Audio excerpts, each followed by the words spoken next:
Harka fuunee akkam jirtu kabajamtoota daawwattoota televizyiinii FIB kun qophii dirree yaadaati. Qophii dirree yaadaa keenya kaarraatiin paartiileen morkattoota yookaan immoo jaarmiyaaleen siyaasaa Oromoo tokkummaa Oromoo tiksuu akkasumas immoo gaaffiiwwan Oromoo deebisuu irratti haalli isaan yookaan immoo adeemsi isaan irra jiran eessaa garamittidha. Kanneen jedhanii fi akkasumas immoo adeemsi yookaan immoo imalli gaaddisa hooggansaa Oromoodhaa eessa ga'ee dhaabate gaaffiiwwan yeroo ammaa yookaan immoo hawaasa Oromoo gidduutti tokkummaawwan isaan laaffisaa jiraniif isaan maal hojjetaa jiru jechuudhaan paartiilee kanneen irraati keessummoota affeerraniitu kan jirru bakka jirtanitti isinis nu waliin taasisin jecha. Egaa paartiilee irraati kaafaa warraati obbo Dajanii Xaafaa akkasumas immoo ABO irraa obbo Toleeraa Dabaa ABO irraa immoo obbo Amaan Shuggee fi PP irraati immoo gargaaraa Piroofeesar Buzaayyoo Daggafaa affeerraniitu kan jirru. Egaa keessummeessuudhaan kan si waliin tura Anzaalaalaan Buruuti bakka jirtanitti nu waliin tura isiniin jenna. Egaa hundi keessanuu affeerraa keenya keessummeessitanii waan asitti argamtaniif maqaa daawwattoota keenyaatiin ulfaadha isiniin jenna. Haa ta'u marii keenyatti kallattiidhaan otoo hin seeniin dura torbee kana yookaan immoo tibban addunyaan waan itti jirtu keessaatii yaaddoo kan ta'e jiru waa'ee dhukkuba koronaa irratti akka jaarmiyaattis yoo dhaamsa qabaatan hawaasni keenyas of eeggannoo kana gama kanaatiin taasisuu irratti osoo kana godhee kan jettan yoo qabaattan sinirraa eegallu. Ani uummanni biyya kanaa yookanis immoo uummanni addunyaayuu dhimma kanarratti otoo wal faana labsii tokko wal faana labsatee baay'ee natti tola. Keessumaa uummanni keenya qabeenyaanis duubatti hafaadhaa, teekinooloojiin duubatti hafaadhaa, manni yaalaa keenyas dadhabaadhaa, qabeenyi nun waan nu hunduu dadhabaadha waan ta'eef bakka jirtanitti iddoo jirtanitti of eeggattanii jireenya hundaadha lubbuu biyya kana keessatti keessumaa uummanni biyya kanaa akka Oromootti harki 65 dargaggeessa waan ta'eef kun kanaan qabamnaan uummanni kun biyyi kun baduu dandeessi of eeggadhaa jechuun barbaada.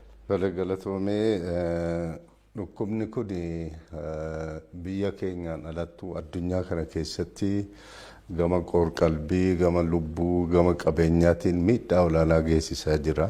Warruma dureessayyuu guddoo rakkisaa jira. Biyya hiyyeetti akka biyya keenyaa irratti immoo yoo babal'atee balaan inni dhaqqabsiisu ulfaataadha.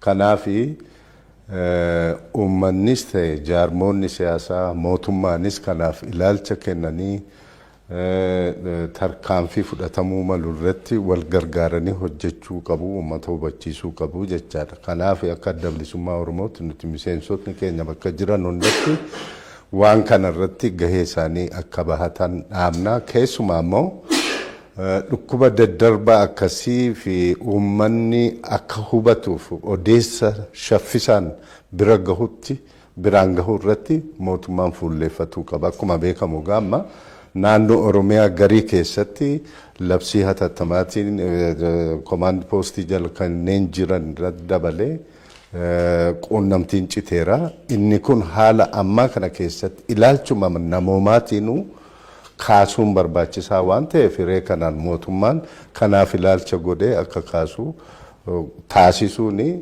babal'ina dhukkuba kanaaf inni gita jennee yaadna kanu. Dhukkubichi kun akkuma miidiyaalee addunyaa fi biyya keenyaatti illee nageenyu dhukkuba hamaa fi ammaan tana warroonni teekinooloojii guddaa qabanii fi qabeenya guddaa qabanii to'achuu kan danda'anidha. Biyya keenyatti immoo haala hundaanuu yaalaanis ta'ee karaa kamiiyyuu ofirraa dhoowwuun baay'ee hammaataa ta'uu danda'a. Kanaaf namni keenya rakkoon kun otoo takka uummata keenya keessa seeneetiin rakkoo hamaa fitiin gorsa ogeeyyiin yaalaa kennanii fi gorsa miidiyaa irratti kennamu fudhachuudhaan hamma danda'ameen akka dhukkubichi uummata keenya seenee ofirraa dhoowwuun danda'ame gaarii ta'a malee akka seenaan hamaadha. Kanaaf namni keenya gorsoota kennaman kan akka harka isaanii saamunaa bishaaniin dhiqachuu, harka ol qabachuu dhiisuu, kan yoo wanti qaamni yookiin immoo qufaan isaan qabe daddafanii gara mana yaalaa deemuun ilaalamuu kanafaa qabatanii kallattiidhaan ofirraa otoo ittifamee gorsa jedhuun qabaa. Galatooma. Tole galatooma jecha dhukkubni kun dhukkubni koronaa akka addunyaattis dhukkuba sodaachisaa waan ta'eef biyya keenya keessattis seenee waan jiruuf amma jechuudha.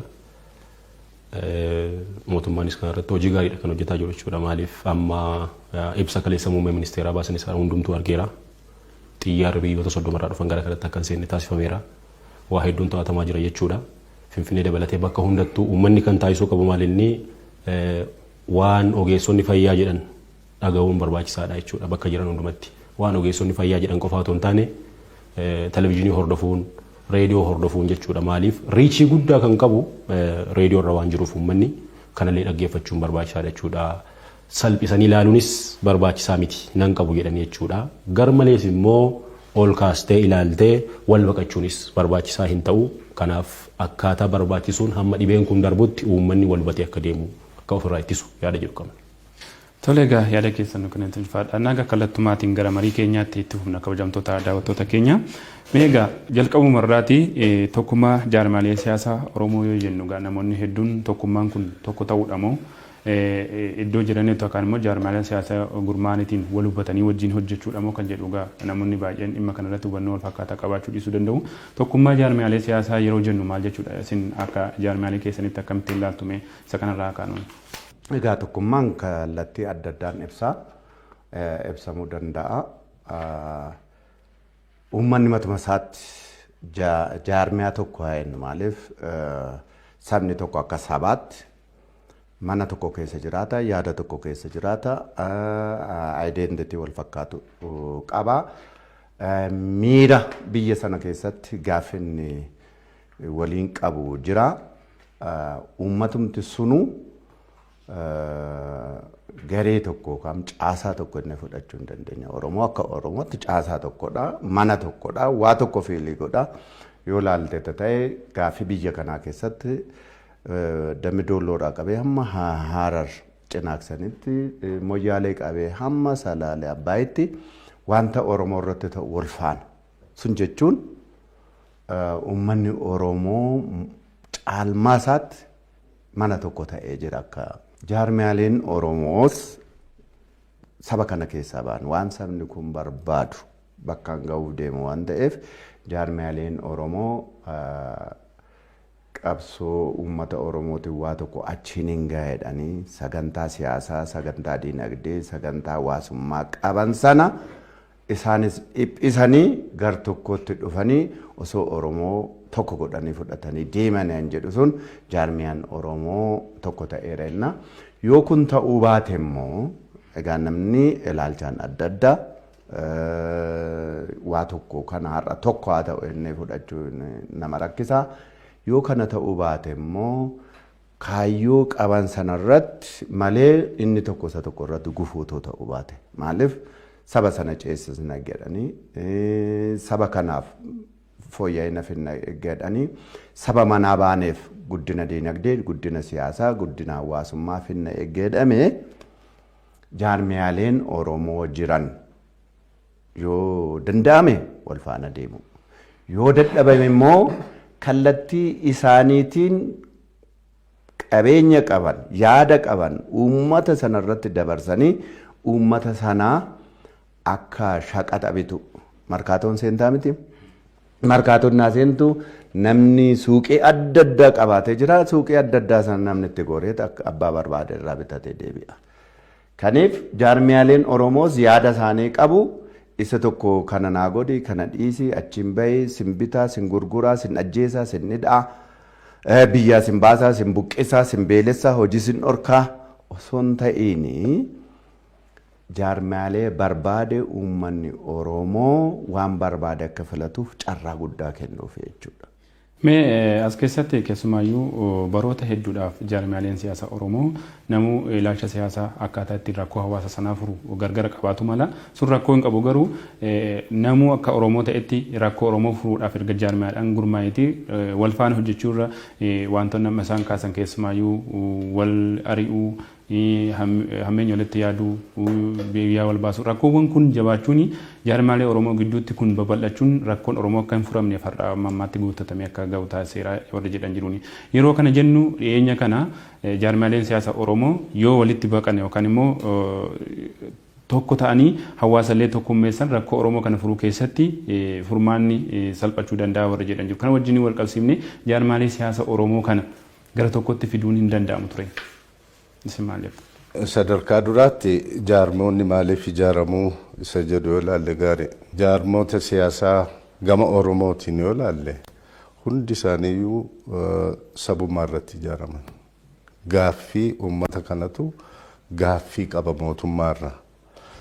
Mootummoota Itoophiyaa gaaffii Oromoof deebii kennuu barbaadan hanga ammaatti waan hin mul'anneef hundinuu ijaarameetu gama isaatiin deebii kennuuf akka yaada walitti dhiyaatutti gurmaa'ee akkasittiin qabsoo godhaa. Hundee isaa yoo laalle garuu garaagarummaa bu'uuraa jettee kan fudhattu hin jiru jaarmota Oromoo gidduutti. Dhimma Oromiyaa irratti garaagarummaa hin qaban. Dhimma tokkummaa uummata Oromoo irratti rakkoo mul'atu hin jiru. Uummanni Oromoo qabeenya isaa irratti ajajaa ta'uu qaban fedhii jaarmota hundaati. Jaarmota Oromoo jechuufi. Kanaafi hundeedhaan tokko garuu sababa adda addaatiin akka barbaachisaa ta'etti walitti dhufuu hanqatu ni jira sun waan dhoksaa miti. Asitti tun dhufamin yookiin immoo jijjiirama mul'ate jedhamu kanaan durattis taanaan walitti fiduuf hedduu carraaqameera.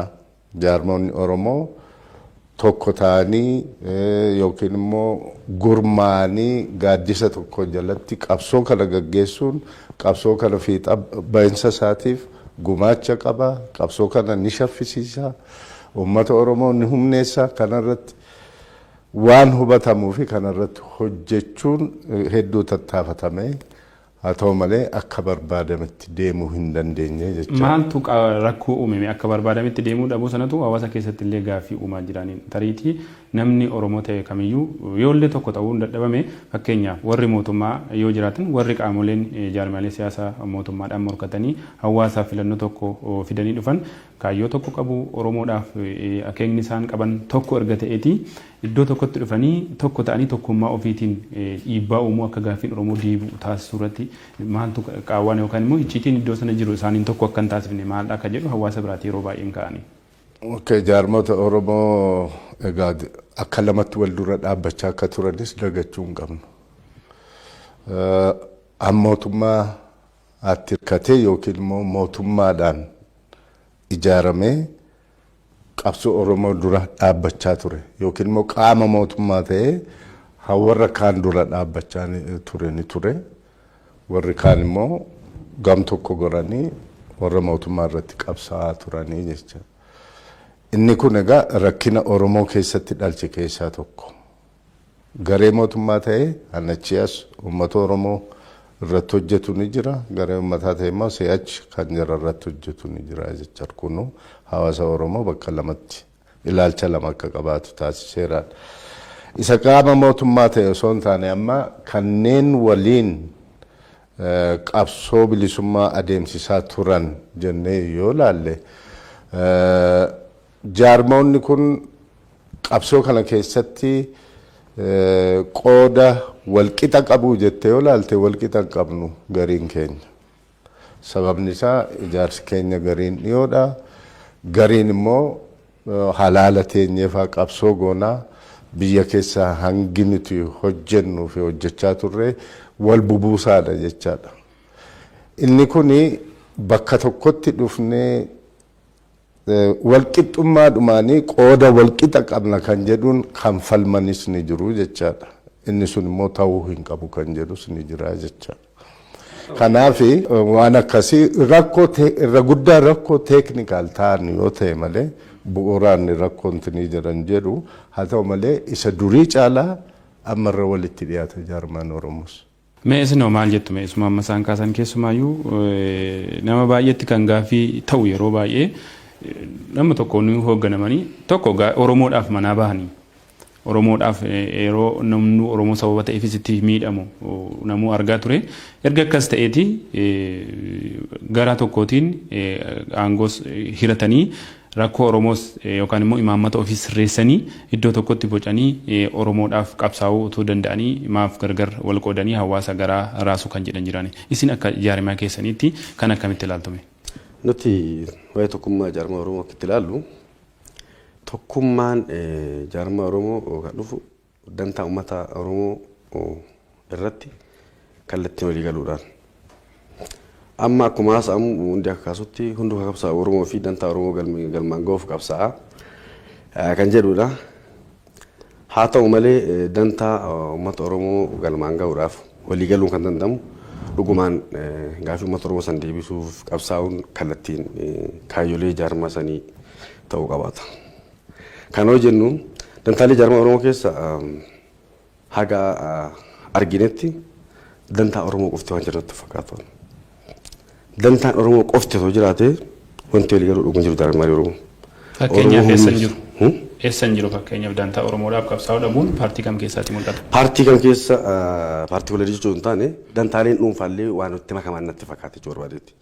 Jechuun amma Oromoon akka galma ga'u yoo yaadne dirqamatti hooggantoonni jaarmaa keetii ministeera ta'uu qabaatan yookiin immoo xaqilaa ministeeriin dirqamatti si keessa ta'uu qabaatu. Aangoo jechuun kan uummataatiin kanaaf uummanni Oromoo akka aangoo qabaatu akka mo'atu dantaa isaa irratti akka mo'uuf dantaa uummata Oromoo dantaa jaarmaaleetii ol godhanii yaaduun barbaachisaadha. Dantaa jaarmaa kennaatii ol dantaa Oromoo goonee yoo hin yaadin paartiilee Oromoo biraa wajjin walii galuun ulfaataadha. Yaalii godhaa ture keessatti illee wanti mul'atu dantaa Oromoo dantaa jaarmaatii ol godhanii yaaduu dhabuutu jira jaarmaalee keessa jaarmaa biyya bulchuu dabalatee. Dantaa Oromoo hunda keenya irratti kan moosifnu yoo ta'e wanni dhabnuuf hin jiru. Oromoo hojjannaa Oromoo muneessuuf deemna Oromoo moosisuuf deemna ofii keenya intarestii dhuunfaa hin qabnu yoo ta'e maaltu nu dhabsiisa galmi keenyaa tokko. Kanaaf akka itti yaadutti jaarmaa kana jechuun barbaachisaa miti. Maaliif kana jedhaman of ilaaluu qabnaadha. Insidentaalii otoo itti yaadin akkasitti deemaa jirra yoo ta'e illee dhaabannee of ilaaluu qabna jaarmaa Oromoo. Walitti makinee jirra moo kallattiin uummataaf deemaa jirra kan jedhu. Jaarmaaleen Oromoo jalqaba ofii walii galuu yookiin walqixa ta'uu ofii amanuu walqixxummaa ofii amanuu danda'uu qabaatu. Jaarmaan tokko jaarmaa kana dhaala kan jennu Oromoon yoo jaarmaa san waliin dorgomuu isaan afoo waliin galin. Gaafa Oromoon filatee jaarmanni kun kana na caala jettiin caalchisa qofa caala jenna malee haga uummanni murteessinitti yookiin haga riisarchiin kallattii waan kana ibsu hojjetamitti jaarmaaleen Oromoo marti walqixa ta'uu ofii amanuu danda'u qabu. Sirumaayyuu wal dorgomuu irra waliin dorgomuu hin danda'amu. Wal gargaaruu ture isaaf maali? Isa gochuuf dandeettati bu'uurri irraa kaatu walqixxummaadha. Jaarmaaleen Oromoo kun guddaadha kun xiqqaadha kun dureessadha kun xiyyeessadha akkasitti walqixa taanaan ofii walqixxummaa mirkaneessu taanaan walqixxummaa uummata Oromootiif walqixxummaa uummattoota biyya kanaatiif qabsaa'uun ulfaataa ta'a. Jalqaba dubbii walqixxummaa irraa kaate.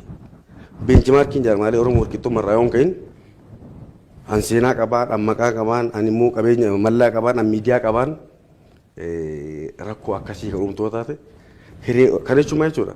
Hadha humna qaba waan ta'eef qooda uummata Oromootiif kennu caalatti illee an sirra humna qaba jechuu danda'a. Kanaaf jalqaba jaarmaaleen Oromoo ofiifuu walqixxummatti namanan ofiifuu wal tuffachuu jira jaarmaalee Oromoo jidduu ofiifuu wal dhiibuu jira wal jibbuu jira.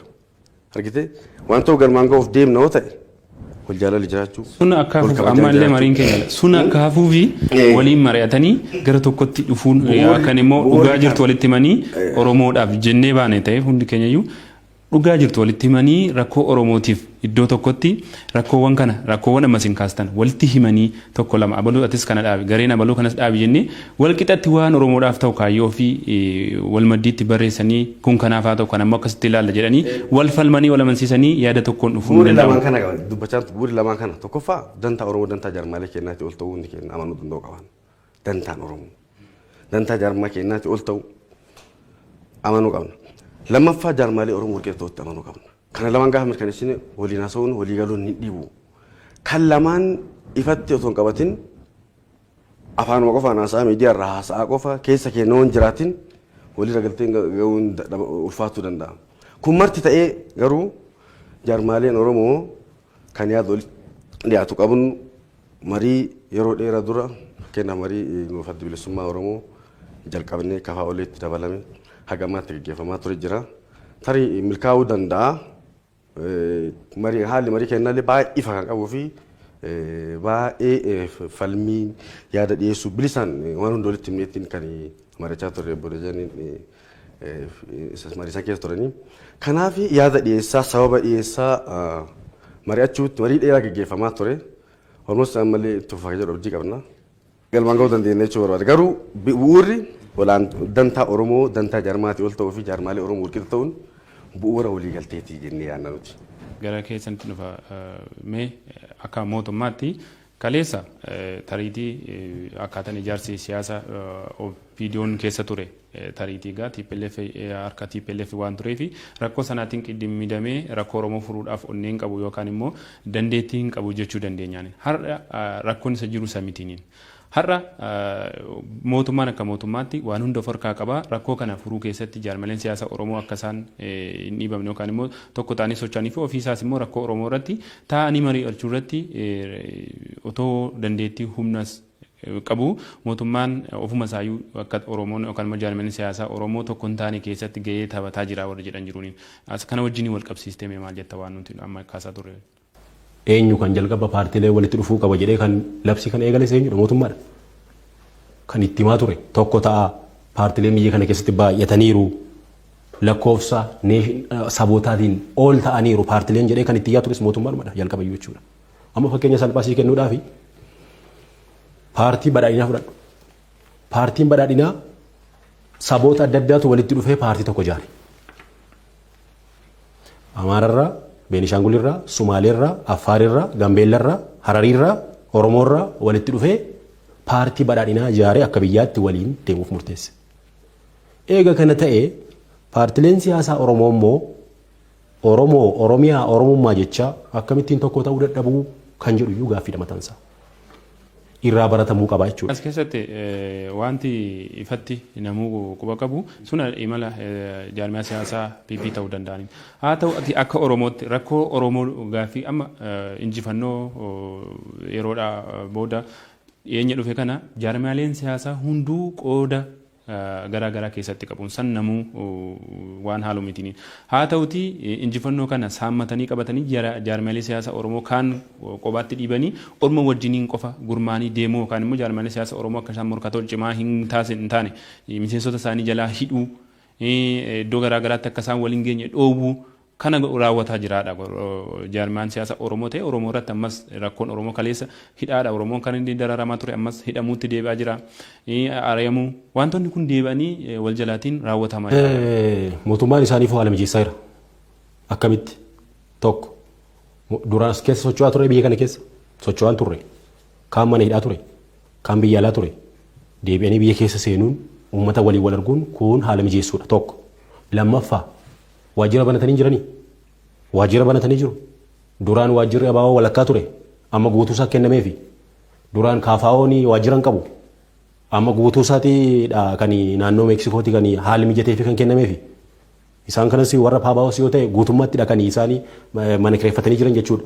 Maal jechuudha kana caalaa hawaasa wajjin wal argisiisuu caalaa mootummaan maal godhaafi kana qofaayyuu miti haga qarshiis haga konkolaataas kan itti deeme qaba mootummaan kana diiteeliis haasa'uun hin barbaachisu garuu haala mijeessaa jira jechuutu irra wayya malee nu dhiibaa jira maal jechuuni isa immoo paartii mormitootaa waan ta'aniif nu dhiibaa jira jedhu malee haala nu mijeessaa jira siin hin jedhani. Mee asuma dabaluuti isaanumti. Gaaffii dabaluuti itti deema. Mee yaal jedhu. Gaarii nuti akka jaarmiyaatti komii qofa yookiin balaaleffannaa qofa miti. Waasaan akka mootummaatti waan jaarmiyaa kanaaf hojjete appreciate ni goona ni galateeffanna. Haa ta'u malee I think jijjiiramni kun hunda keenyaaf wal qixa dhufe. Nuunis biyyatti nu galchee warra aangoorra jirus rakkoo keessaa baasee bilisa taasiseera jechaadha.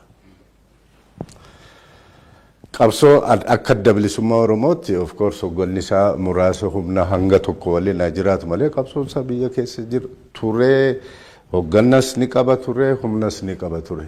Sun akka reefuu alaa dhufetti ilaaluunis sirrii miti jechaadha. Waajjira banachuun ni jira bananne. Akkamittiin banamee haala maalii keessa jira ammas koomiitti nu geessa.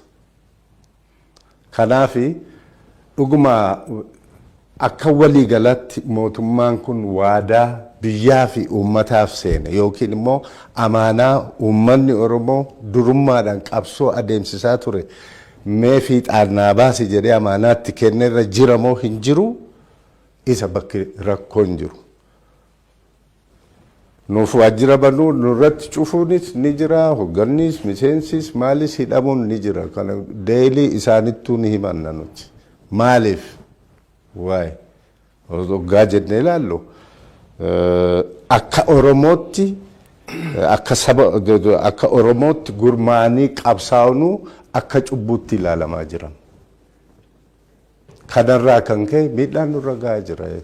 Sanaan alatti immoo gargaarsa xixiqqoo nu godhan ni jira. Sana naallu nuti. Garuu isa kamturra madaalaa isa jennee ilaallu. Har'a sochiin keenya guramaadha eessattuu. Aanaa dhaquu hin danda'u miseensi keenya. Yookiin immoo hogganni aanaa dhaquu hin danda'u. Abbaa fedhetu karaa seeraan waraqaa fidii, hayyama fidii, inni godinaa guutuu Oromiyaa irraa fidii siin jedha. Inni aanaa godinaa irraa fidii siin jedha. Akkasittiin sochiin keenya ugguramaa jira jechaadha. Annan saalfadhaa nun mootummaadhaan warri mootummaan 2007 filannoo biyya kana keessatti karaa nagaa gaggeessine jedhamee filannoon sun hatameera jedhamee filannoon hatame sana uummanni bahee diigee mootummaa sana mootummaa badhaadhinaayyuu mana hidhaa Tigraay keessaa baase ijoollee Oromooti. Sinuu badhaadhinnu mana hidhaa keessa jira jechuudha. Ifama adeemsa keessatti mee isaani mootummaa yeroo ammaa kana qabsoo uummanni Oromoo hundi keessan taasisaniitiin gara aangootti dhufan haa ta'uuti akka mootummaatti taayitiliin goonuu jechuudha. Aadaraadhaan biyyi kun yoo mootummaan rakkoon akkasii keessa bu'e rakkoo ta'a waan ta'eef namoota mootummaa sana keessaa as ba'an otoo deeggaramee warra uummata Oromoo waggaa hamma kana miidhe achirra taa'anii gaariidhaan jedhamu. Kallattiidhaan as ba'anii obbo Lammaan nunuu mana hidhaa Hiwaat keessa turre uummata Oromooti mana hidhaa sana keessaa nu baase. Egaa mana hidhaadhaan baane hundi keenyayyuu mootummaan hin jiru adda rajaajetii mootummaa ce'umsaa mootummaa walii waa tokko hojjechuu deemu filannoo gara fuulduraatti dhufu akkamitti sirreessinaa yoo isaan kana keessaa abaloo gane maal ta'aan jedhu irra ka'a. Kuni yeroo kanadhaan mootummaan waajjira kennine qabeenya akkas kennine maal kennine eessa fidanitti hojjetu isaan. Waajjira kana mootummaa ta'e akka mootummaatti uummanni kana hoodhuna jedhanii konfirmiin goone. Mootummaan anjinu sagaleedhaan han beeknu akka biyya kana keessatti heerri mootummaa kana. Achi keessa namni sagaleedhaan akkasitti filame jedhe jira eeggaa tiraanzishiniin sun ce'umsi kun dhufe. Gatii kana osoo qixxee hirmaannannee qabeenya biyya kana. Amma Hiwaat badeera Addawaayiin badeeraa jedhan. Addawaayiin balleessanii Addawaayii balleessuudhaaf KFO'n tokko, ABO'n tokko, PBO'n tokko, OPDO'nis tokko haa ta'u. OPDO'n ODP ta'e, ODP'n immoo PP ta'e inni qabeenya irratti nuuf hiruu qabdu ture. Maaliif qabeenyi sun uummata biyya kanaati waan ta'eef. Han saamame Oromoodha waan ta'eef. Qabeenya Oromoon saame fuudhee of jala kaa'uun qixxee nuu hiraa yoo inni qixxee hiruu qabdu ture. Maaliif qabeenya effort maal jedhanii biiliyeenaan saamanii jiran ani mootummaadhaan jedhee fudhatee uummata Oromootti reebaa jira. Kun dogoggora. Nun Oromoodha maqaa Oromootiin ol baatanii, dhiiga Oromootiin ol baatanii, lafee Oromootiin ol baatanii. Isa kana qixxeetti waliin jennee yoo uummanni keenya nu file, yoo sin file, isayye. Areelee akka KFO'tti biyya kanatti du'uudhaafis, jiraachuudhaafis, otoo dhagaa tokko hin darbatiin, otoo maal hin jedhin mana hidhaa galee kanan hannaalu namni dimokiraasii kana biyya kanatti dhufuudhaaf karaa nagaa qabsaa'uu biyya kanaa keessatti gahee guddaadha qabna. Nun abaloo caalu abaloo dhiisu kunaa ta'uu hin jenne jechuudha. Kanaaf kana jettanii abaloo akkas goonee fi mana hidhaadhaa baasnee alaa galchinee maal jenne yoo inni dogoggora. PPU Hiwaat jalaa mana hidhaa Hiwaat hambaase uummata kanaa. Isa bosonaas hammanatti galche uummata kanaa. Isa mana hidhaas hammana hidhaadhaa baase uummata kanaa. Hunda keenya mana hidhaadhaa.